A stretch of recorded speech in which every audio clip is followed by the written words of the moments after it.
영수회담 의제 등을 둘러싼 협의는 과연 원만하게 진행될 수 있을지 여기에도 관심이 모아집니다. 네, 일단 민주당에서는 이재명 대표가 총선 공약으로 내세운 전 국민 25만 원 지원금을 의제로 올릴 가능성이 큽니다.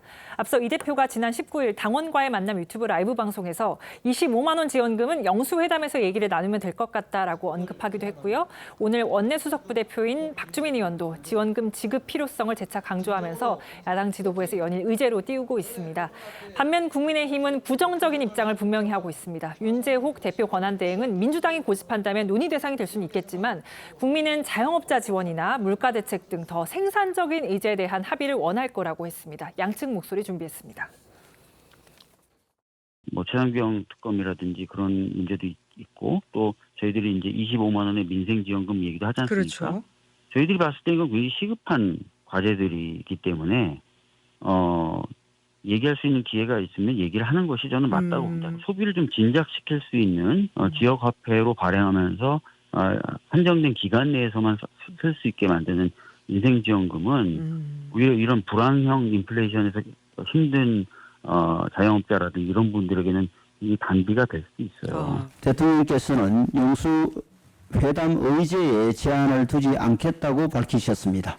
따라서 민주당 대표가 전국민 25만 원 지원금을 고집한다면 이 또한 논의의 대상이 될 수는 있을 것입니다. 그렇지만 우리 국민의힘은 국민들께서 더 생산적인 의제에 대한 합의를 원하고 있다고 생각합니다.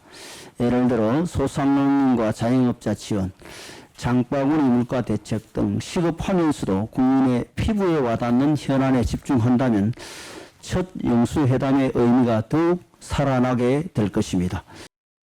네, 이 밖에도 민주당이 총선 과정에서 할로윈 참사와 최상병 사건 수사 외압 의혹, 양평 고속도로 의혹, 대통령 부인 의혹 등의 국정조사 또는 특검법을 줄곧 강조해온 만큼 이 대표 측으로선 이들은 사안도 영수회담 테이블에 올리려 하지 않겠느냐 이런 관측도 나옵니다.